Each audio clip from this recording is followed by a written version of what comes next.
Alright guys, sa mga naghihintay sa review ko nitong KLX 150, this one guys is yung 2025 model. So in this video guys, pag-usapan natin specs, features, at syempre yung updated price. So without further ado, let's start this video.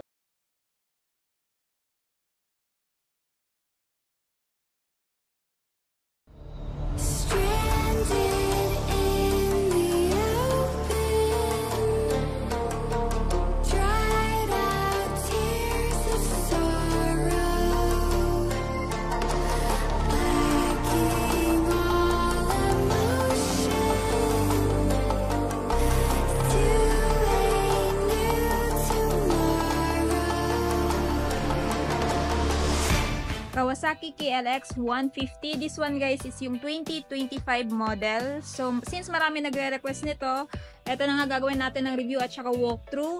And syempre pagdating naman sa handlebar niya, nandyan pa rin naman yung knuckle guard. So ayan, suspension is ginamitan pa rin ng inverted and naka gold na din guys, no? Tapos parang meron siyang harang dito, parang sa ganun kayo dadaan nyo to sa off-road. Hindi madali matama ng bato-bato yung kanyang suspension. So sa tire, ganun pa rin naman guys, naka-spike, and this one is merong front tire size na ayan, 2.75 by 21 inches, naka-rim pa rin siya. Ayan. So sa mga nagtatanong tubeless na ba, hindi pa rin siya naka-tubeless, naka-tube type pa rin. So meaning meron pa siyang interior, no? Sa mga nagtatanong din, IRC pa rin yung brand. Ganun pa rin naman, kagaya ng dati.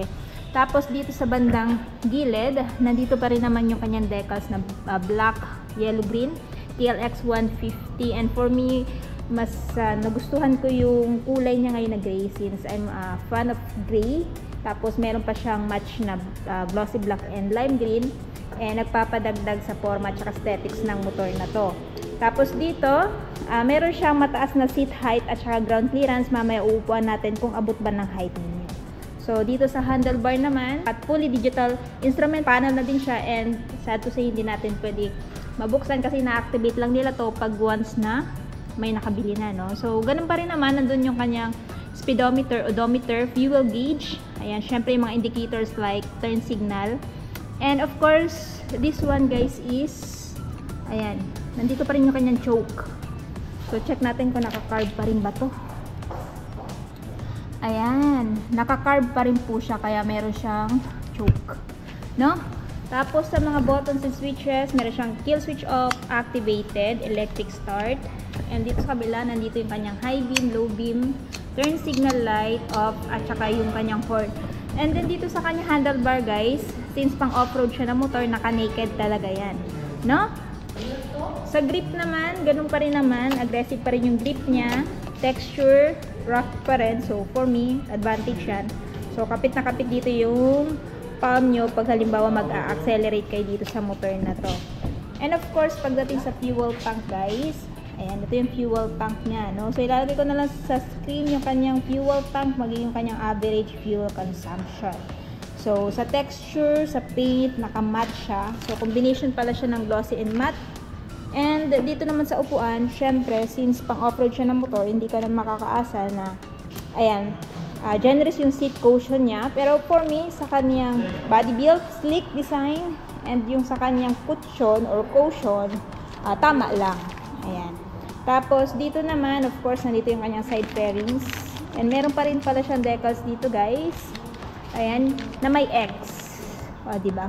So, if I were you, hindi ko natatanggalin tong decals na to kasi nga, mas maganda yung stock na decals kumpara doon sa mga aftermarket na decals. And for me, mas maganda yung decals ngayon kaysa nung 2023 na KLX. Then, pagdating naman dito guys, tambucho, hindi pa rin naman tinanggal yung kanyang, ayan, heat guard. So, para hindi mapasok yung angkas mo or ikaw, if ever, sasampa dito sa, ayan, sa KLX. Next, dito tayo sa baba. Of course, hindi pa rin naman tinanggal yung kanyang kickstart. Nandito pa rin naman yung kanyang brake pedal. Ayan, apakan ng driver. And of course, yung pillion step or foot peg ng angkas naka-rubberized pa rin. Monoshock, swing arm suspension. And then, sa braking system is single disc. And kung mapapansin nyo, wavy pa rin. Wala pa rin pinagbago. And sa mga nagtatanong ABS, no, hindi pa rin po siya naka-ABS. So, typical na nakaano lang siya, disc brake. Single pot piston brake caliper pa rin yung gamit. And sa gulong naman, mas pinalapad yung gulong dito sa likod guys na may 4.10 by 18 inches. So spoke pa rin or nakayantas tube type, no? Hindi pa rin siya naka-tubeless. So disadvantage yan of course pag mapako madaling ma-flat, unlike doon sa tubeless na pag mapako maiiwan lang yung pako at hindi dali-daling ma-flat. So dito tayo sa kanyang taillight. Sa taillight ganun pa rin naman, no? Naka-bulb type. And pansin ko lang guys, pagdating dito sa kanyang turn signal light, just comment down below by 2026 kung gusto niyo ba itong gawing LED. Ayan.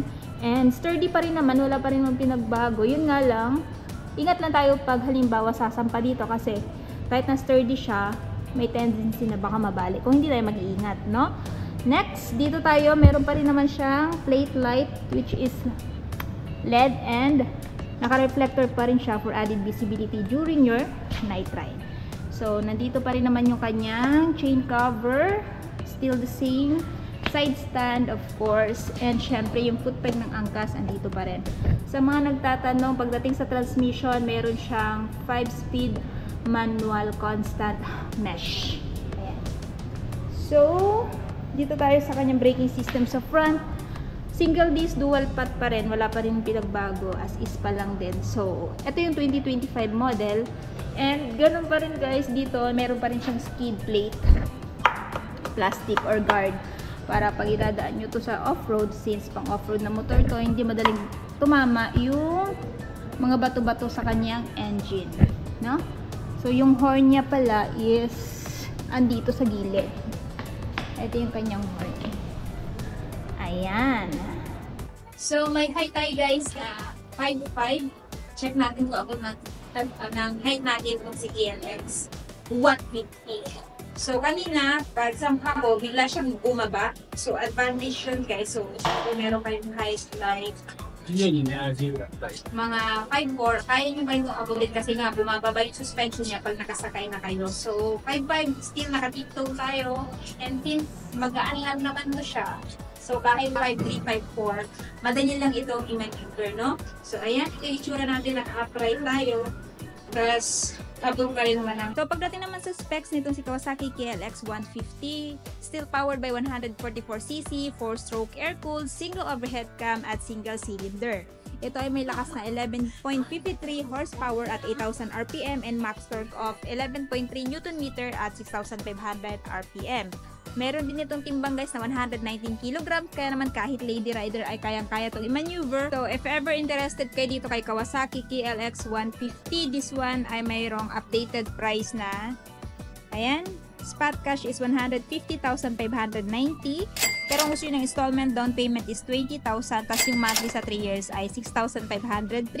At this one guys ay available dito sa may Kawasaki Cryptagum. Full address and phone number ilalagay ko na lang dyan sa description box para mas makapag-inquire kayo regarding sa motor na to.